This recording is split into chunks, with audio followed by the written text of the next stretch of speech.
Bonsoir Ange. Bonsoir Thérèse. Comment vas-tu ce soir? Par la grâce du Seigneur de gloire Jésus-Christ, ça va et toi-même? Je vais bien par la grâce du Seigneur Jésus-Christ, merci. Ange, sur quoi vas-tu nous entretenir ce soir? Merci Thérèse. Euh, Certains frères, Thérèse, ont souhaité que je revienne sur le problème de l'organisation de la connaissance sotériologique, autrement dit sur la hiérarchie des normes du salut et des normes de la liberté. C'est le thème effectivement que nous avons abordé au cours de notre dernier entretien, de façon effectivement à répondre à la question de savoir comment Dieu sauve-t-il son peuple qu'il aime de toute éternité, comment Dieu sauve-t-il ses élus. Thérèse, comment les élus de Dieu sont-ils sauvés? Comment Dieu sauve-t-il son peuple qu'il aime de toute éternité? Cette question, Thérèse, pose le problème de l'organisation de la connaissance sotériologique et du réductionnisme qui mutile la parole de Dieu et son conseil sur la question, défigurant ainsi le réel.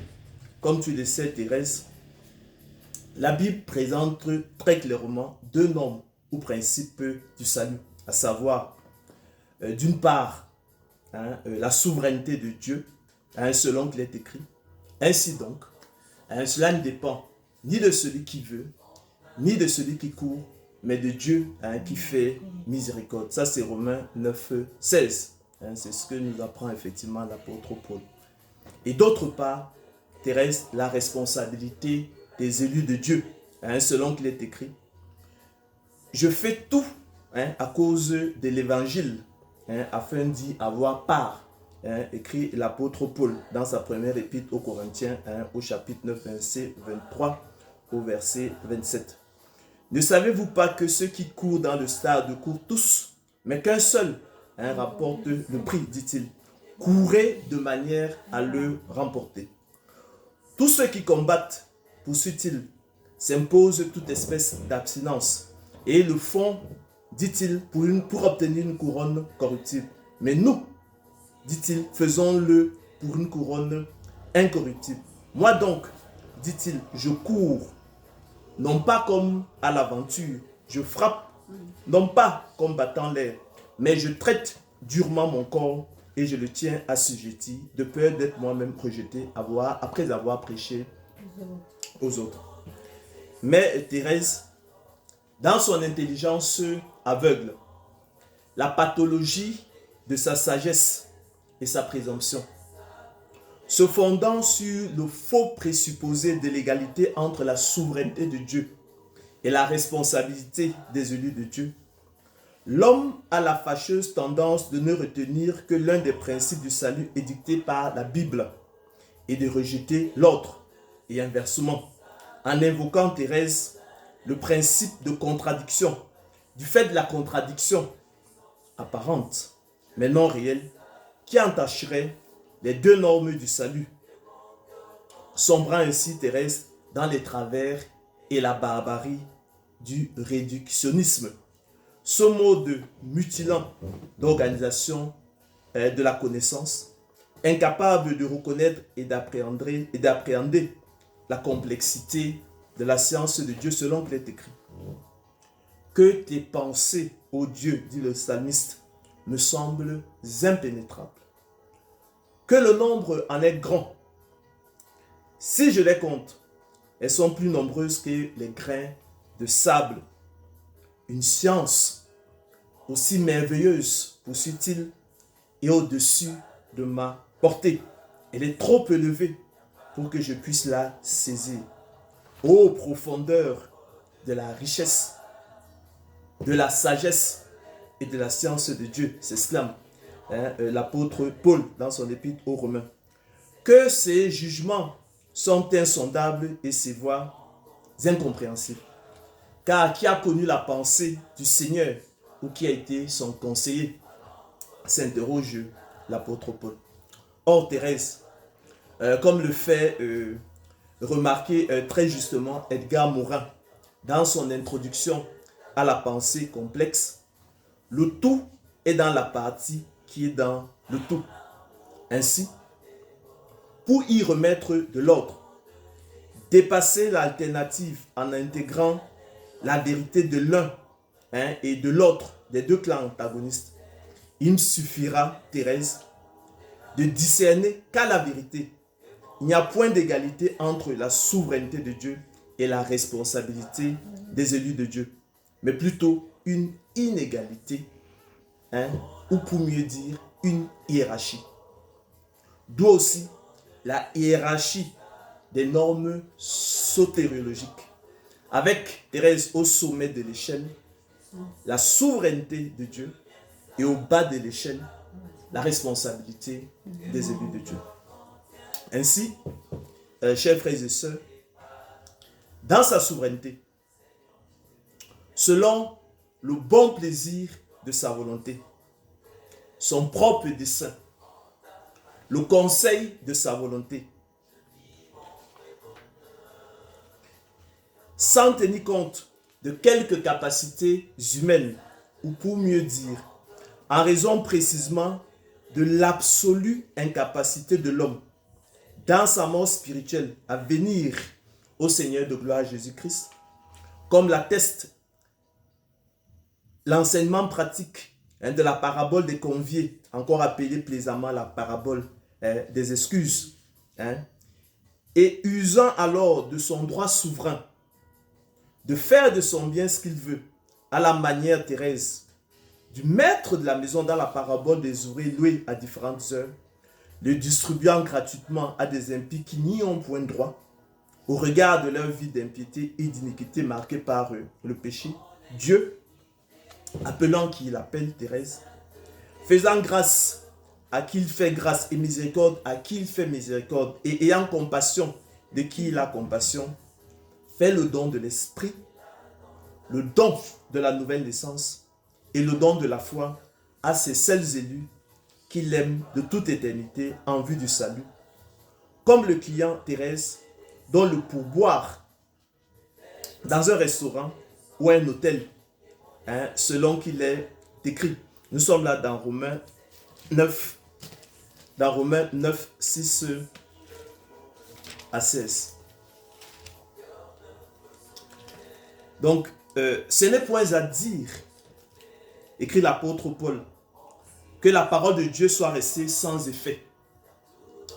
Car tous ceux qui descendent d'Israël ne sont pas Israël, explique-t-il. Et pour être les enfants d'Abraham, ils ne sont pas tous sa postérité. Mais il est dit, en Isaac sera nommé pour toi une postérité. C'est-à-dire que ce ne sont pas les enfants de la chair qui sont enfants de Dieu, explique-t-il, mais que ce sont les enfants de la promesse qui sont regardés comme la postérité. Voici en effet, poursuit-il, la parole de la promesse. Je reviendrai à cette même époque et Sarah aura un fils. Il parlait naturellement ici de l'élection d'Isaac au détriment de son frère aîné Ismaël. Et de plus, poursuit-il, il en fut ainsi de Rebecca qui conçut du seul Isaac, notre père. Car quoique les enfants ne fussent pas encore nés, et qu'il n'eût fait ni bien ni mal, afin que le dessein d'élection de Dieu subsistât sans dépendre des œuvres, et par la seule volonté de celui qui appelle, il fut dit à Rebecca, l'aîné sera assujetti au plus jeune selon qu'il est écrit, j'ai aimé Jacob et j'ai haï Ésaü. Que dirons-nous donc? Y a-t-il en Dieu de l'injustice? Loin de là. Car il a dit à Moïse, je ferai miséricorde à qui je fais miséricorde et j'aurai compassion de qui j'ai compassion. Tu comprends, Thérèse, qu'est l'élection de la grâce, la prédestination des yeux de Dieu n'est pas un plan de condamnation, mais plutôt un plan de miséricorde divine. En ce sens, il n'y a pas d'injustice, parce que la miséricorde n'est pas un droit. En revanche, si l'Éternel avait dit à Moïse, je condamnerai qui je condamnerai, il y aurait le risque de condamner même l'innocent. À ce moment-là, il y aurait un problème. Donc, que dirons-nous donc, Thérèse? Y a-t-il en Dieu de l'injustice? Loin de là. Car elle a dit à Moïse, je ferai miséricorde à qui je fais miséricorde et j'aurai compassion de qui j'ai compassion. Ainsi donc, poursuit-il, conclut-il, cela ne dépend ni de celui qui veut, ni de celui qui court, mais de Dieu qui fait miséricorde terrestre. Pour vous, frères, poursuit-il, dans son épître aux Galates, en Galates 4, 28, comme Isaac, vous êtes enfants de la promesse. Nous savons du reste, écrit-il dans Romains 8, 28 à 30, que toute chose concourt au bien de ceux qui aiment Dieu, de ceux qui sont appelés selon son dessein. Car ceux qu'il a connus d'avance, ceux qu'il a aimés d'avance, ceux qu'il a choisis d'avance, qu'a-t-il aussi fait pour eux? Il les a aussi prédestinés à être semblables à l'image de son fils, afin que son fils fût le premier-né entre eux, plusieurs frères. Et ceux qu'il a prédestinés, il les a aussi appelés. Ceux qu'il a appelés, il les a aussi justifiés. Et ceux qu'il a justifiés, il les a aussi glorifiés. Que dirons-nous donc à l'égard de ces choses? Poursuit-il. Si Dieu est pour nous, qui sera contre nous? Lui qui n'a point épargné son propre fils, mais qui l'a livré pour nous tous, comment ne donnera-t-il pas aussi toutes choses avec lui? Qui accusera les élus de Dieu? S'interroge-t-il dans une question rhétorique? Une question rhétorique, soit dit en passant, c'est une question pour la forme. Tant la réponse est évidente. Elle est destinée à capter l'attention des auditeurs. Donc, il ne faut pas l'entendre comme une interrogation, mais bien plutôt comme une affirmation. C'est Dieu qui justifie, qui les condamnera. Christ est mort, bien plus, il est ressuscité, il est assis, il est à la droite de Dieu et il intercède pour nous. Qui nous séparera de l'amour de Christ, poursuit-il? Sera-ce la tribulation, ou l'angoisse, ou la persécution, ou la faim, ou la nudité, ou l'épée, ou le péril? Selon qu'il est écrit, c'est à cause de toi qu'on nous met à mort tout le jour, qu'on nous regarde comme des brebis destinées à la boucherie. Mais dans toutes ces choses, écrit-il, nous sommes plus que vainqueurs par celui qui nous a aimés.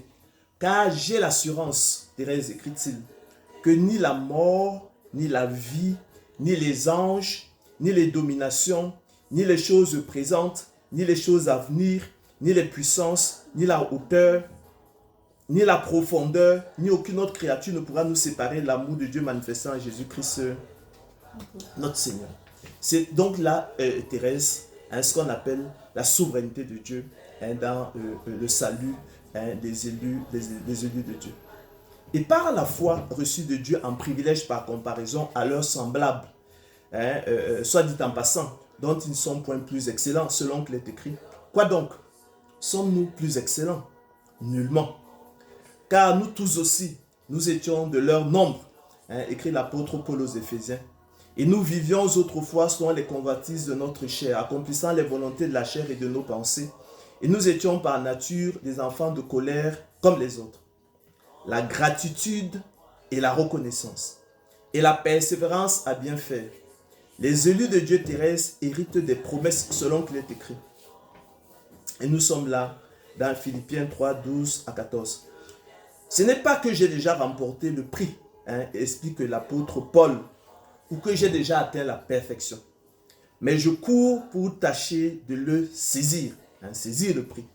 Puisque moi aussi, écrit-il, j'ai été saisi par Jésus-Christ. Frère, je ne pense pas l'avoir saisi, mais je fais une chose, oubliant ce qui est en arrière et me portant vers ce qui est en avant, je cours vers le but pour remporter, dit-il, le prix de la vocation céleste de Dieu en Jésus-Christ, selon qu'il est écrit. L'athlète n'est pas couronné s'il n'a combattu suivant les règles. Et il faut que le laboureur travaille avant de recueillir les fruits. Il faut que le laboureur travaille d'abord avant de recueillir les fruits terrestres. Il faut que le laboureur travaille premièrement avant de recueillir les fruits. 2 Timothée 2,6. Car, poursuit-il, c'est en espérance que nous sommes sauvés. Or, l'espérance qu'on voit n'est plus espérance. Qu'on voit, peut-on l'espérer encore, mais si nous espérons ce que nous ne voyons pas, nous l'attendons avec persévérance. Car vous avez besoin de persévérance, explique l'auteur de l'épître aux Hébreux, afin qu'après d'avoir accompli la volonté de Dieu, vous obteniez ce qui vous est promis. C'est pourquoi, explique l'apôtre Pierre, frères, appliquez-vous d'autant plus à affermir votre vocation et votre élection. car en faisant cela, vous ne broncherez jamais. C'est ainsi, en effet, poursuit-il, explique-t-il, que l'entrée dans le royaume éternel de notre Seigneur et Sauveur Jésus-Christ vous sera pleinement accordée. Mes frères, explique l'apôtre Jacques dans son épître, que sert-il à quelqu'un de dire qu'il a la foi s'il n'a pas les œuvres? La foi peut-elle le sauver? Le don de la foi peut-il le sauver? La semence de Dieu peut-elle le sauver? Il en est ainsi de la foi, du don de la foi, de la semence de Dieu en nous. Si elle n'a pas les œuvres, explique-t-il, elle est morte en elle-même, elle est inutile terrestre.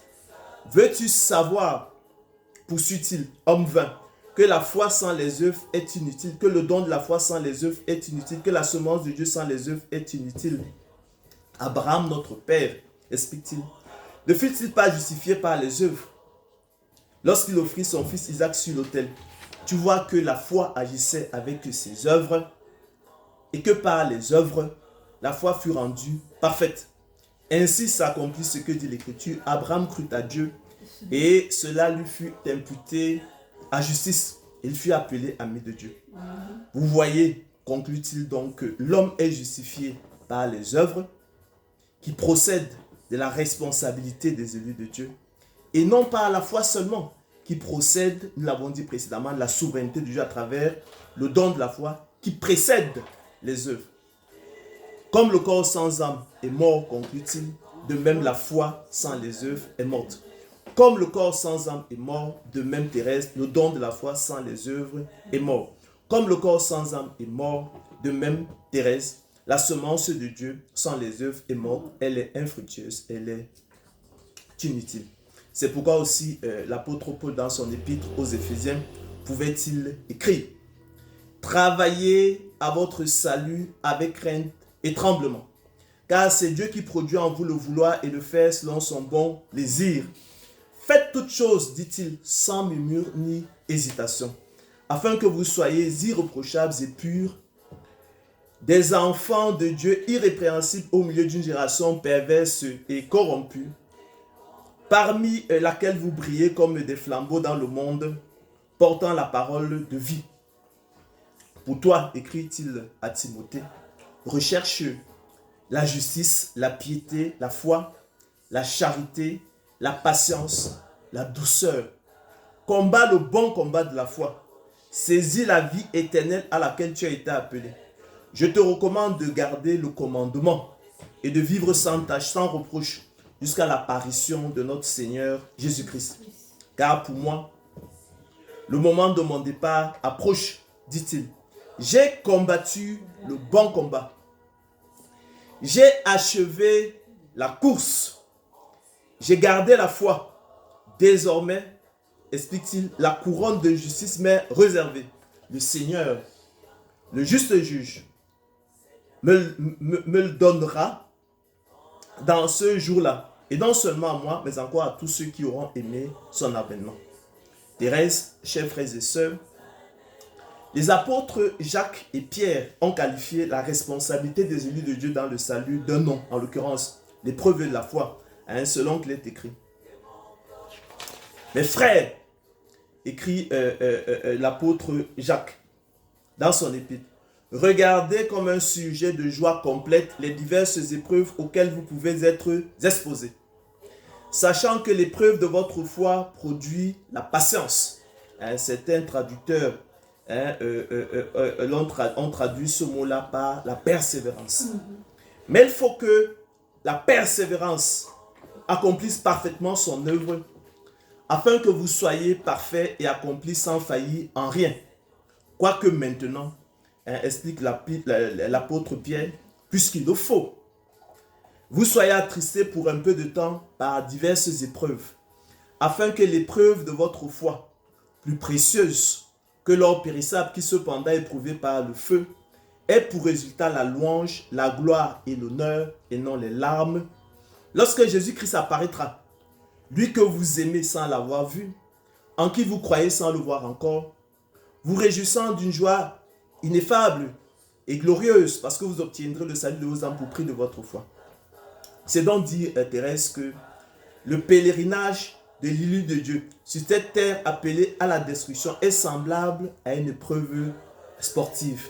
L'épreuve du 100 mètres, du 200 mètres, du 400 mètres, du 2000 mètres, du marathon, du cyclisme, du cross, et tout ce que tu veux, dont il doit, par la persévérance, Thérèse, sortir vainqueur, afin de remporter la couronne de vie, qu'est le salut et la vie éternelle, réservée aux vainqueurs, selon qu'il est écrit. Là, nous sommes dans le livre de l'Apocalypse, et c'est le Seigneur Christ qui parle. À celui qui vaincra, dit le Seigneur Jésus-Christ, je donnerai à manger de l'arbre de vie qui est dans le paradis de Dieu. Apocalypse 2,7. Sois fidèle jusqu'à la mort, conseille-t-il, et je te donnerai la couronne de vie. Celui qui vaincra n'aura pas à souffrir la seconde mort, qui est l'état ardent de feu et de soufre. Celui qui vaincra, je le ferai asseoir avec moi sur mon trône, comme j'ai vaincu. Je me suis assis avec mon Père sur son trône. Thérèse, chers frères et sœurs, l'auteur de l'épître aux Hébreux a quant à lui qualifié la responsabilité des élus de Dieu dans le salut d'un autre nom, en l'occurrence la sanctification, selon qu'il est écrit. Recherchez la sanctification, dit-il, sans laquelle personne ne verra le Seigneur.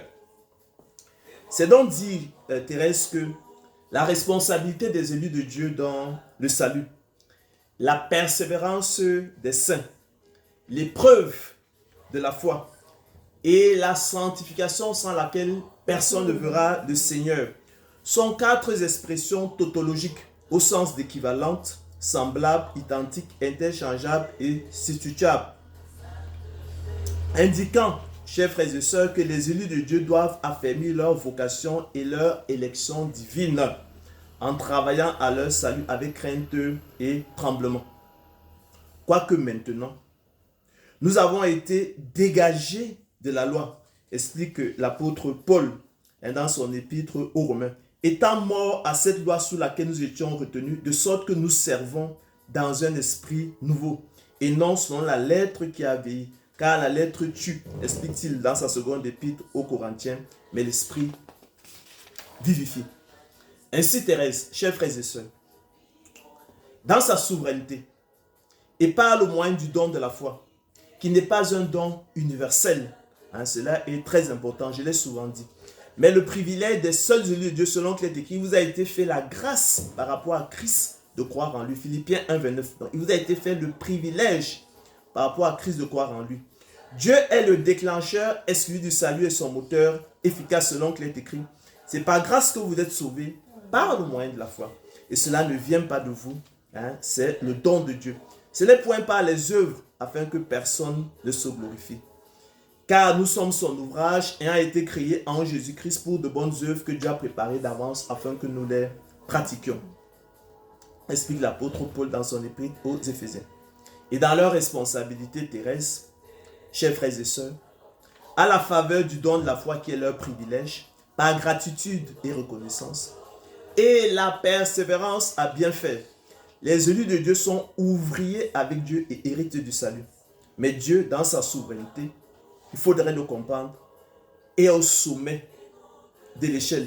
Et les élus de Dieu, dans leur responsabilité, sont au bas de l'échelle. Ainsi, il n'y a pas d'égalité et partant de contradiction entre la souveraineté de Dieu et la responsabilité des élus de Dieu, mais bien plutôt une inégalité et une hiérarchie. J'ai parlé donc de la hiérarchie des normes sotériologiques, la hiérarchie des normes du salut. Et Dieu reste et demeure.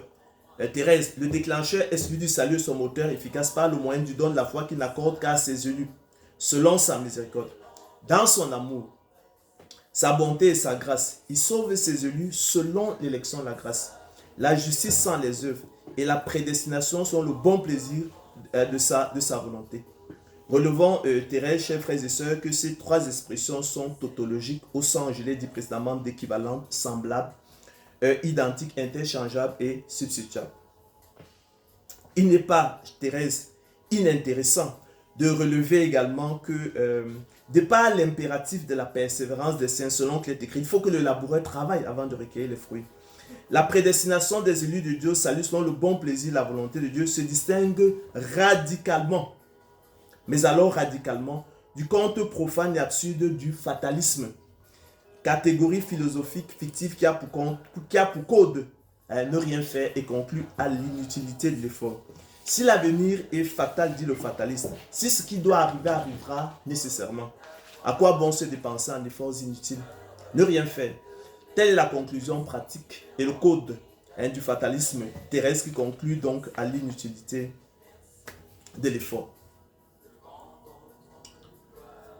De même, Thérèse qui a une hiérarchie des normes sotériologiques, comme nous venons de le voir, de même aussi, il y a une hiérarchie des normes de la liberté.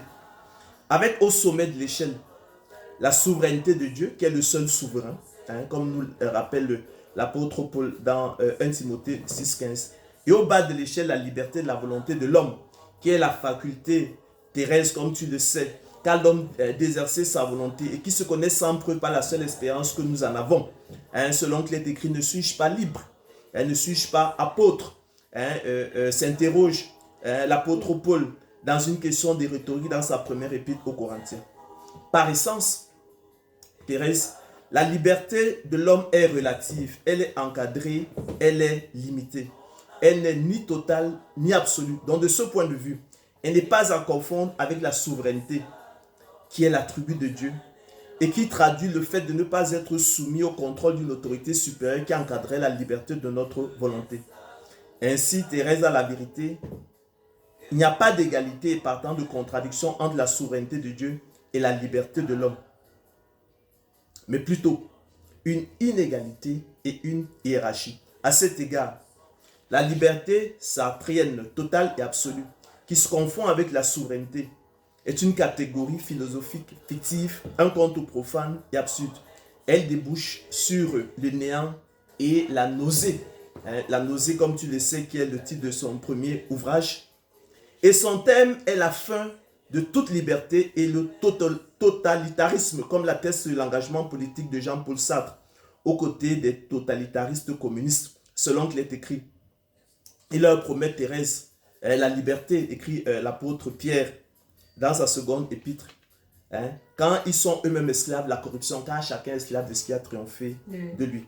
Ce qui est vrai, Thérèse de la liberté sartréenne l'est également du libre arbitre, en tant que faculté de se déterminer sans autre cause que la volonté, selon qu'il est écrit. Et nous sommes là, Thérèse, dans Romains 7, 14 à 25. Nous savons en effet que la loi est spirituelle, mais moi, écrit l'apôtre Paul, aux Romains, je suis charnel, vendu au péché. C'est terrible.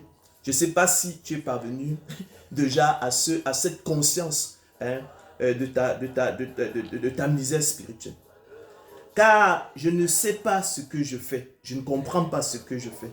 Je ne fais point ce que je veux, écrit l'apôtre Paul, et je fais ce que je hais.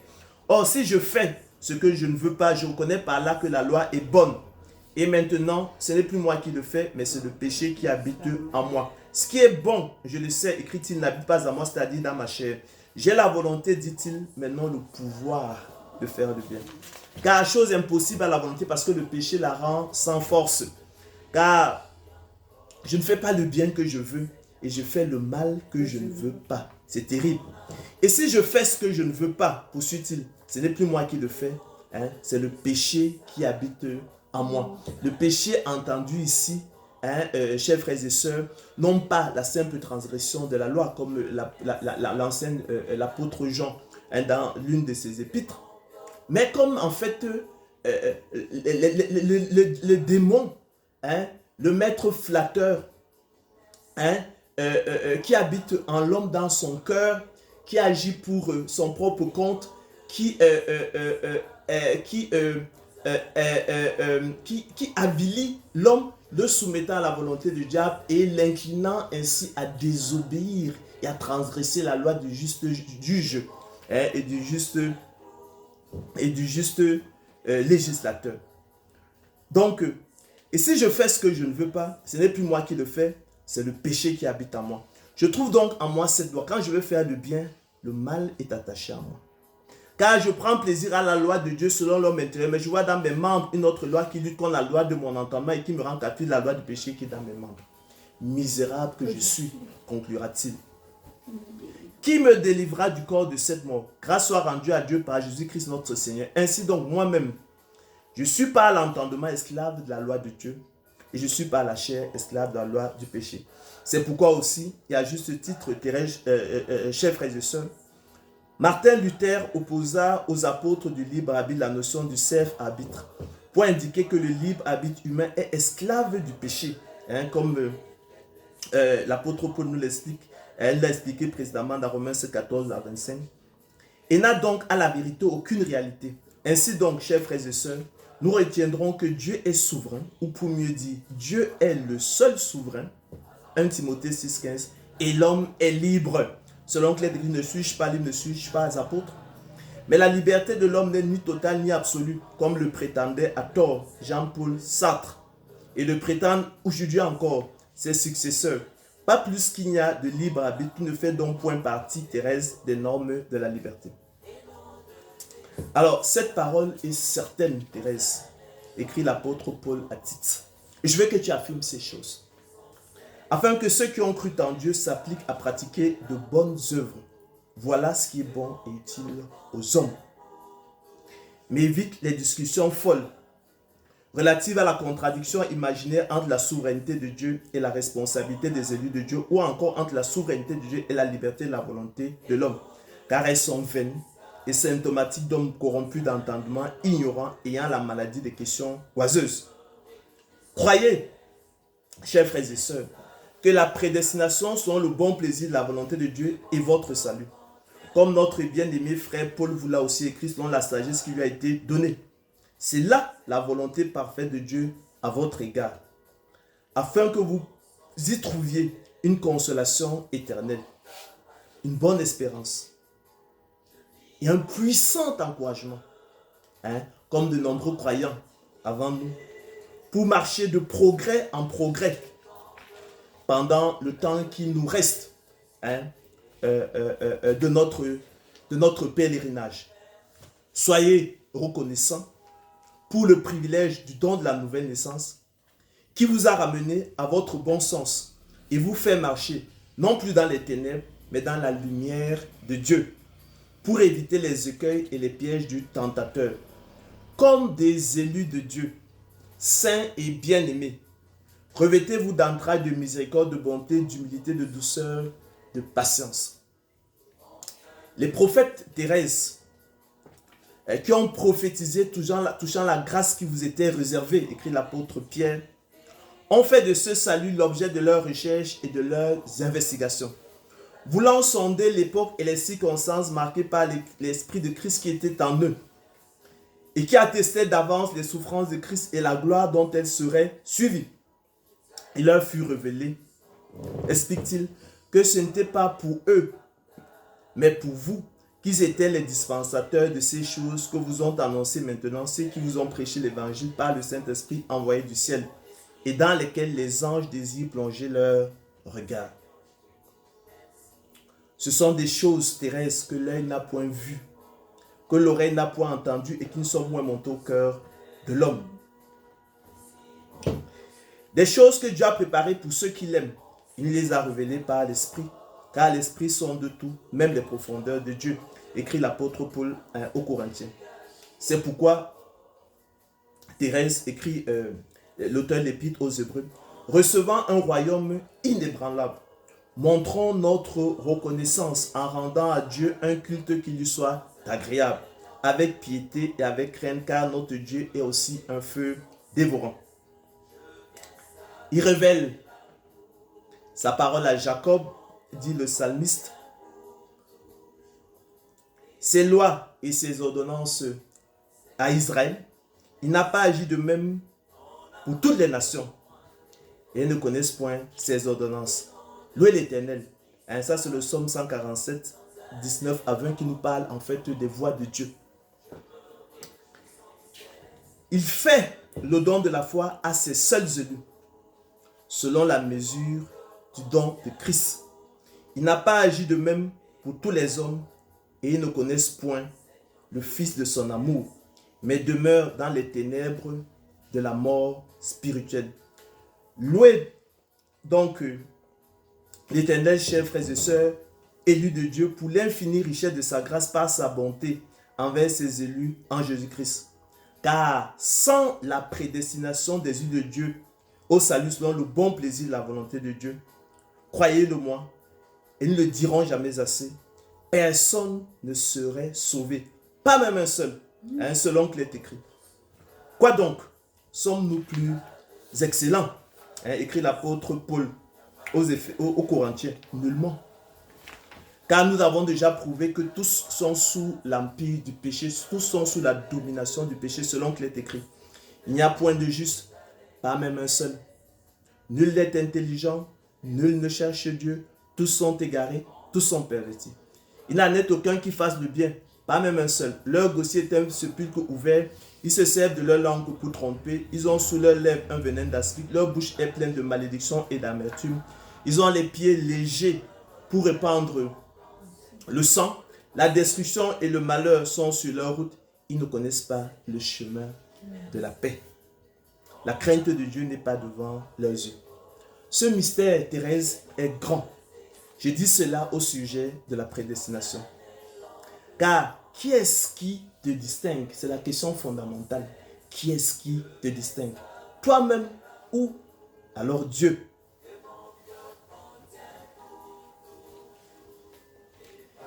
D'où vient ta foi? De toi-même ou alors tu l'as reçu de Dieu? Qu'as-tu que tu n'aies reçu? Et si tu l'as reçu, pourquoi te glorifies-tu comme si tu ne l'avais pas reçu? S'interroge l'apôtre Paul dans sa première épître aux Corinthiens, dans une série de questions rhétoriques. Ainsi, Thérèse, chers frères et sœurs, rendons grâce au Père qui nous a rendus capables d'avoir part à l'héritage des saints dans la lumière, qui nous a délivrés de la puissance des ténèbres et nous a transportés dans le royaume du Fils de son amour, en qui nous avons la rédemption, la rémission des péchés. C'est lui, Thérèse, chers frères et sœurs, qui nous a équipés et outillés pour nous rendre aptes et capables non seulement de discerner quelle est la volonté de Dieu, ce qui est bon, agréable et parfait, mais aussi de la faire efficacement de façon à accomplir l'esprit de la loi. C'est de lui, Thérèse, par lui et pour lui que sont toutes choses. À lui la gloire dans tous les siècles. Amen. Amen. Merci, Ange. C'est moi, Thérèse, qui te remercie.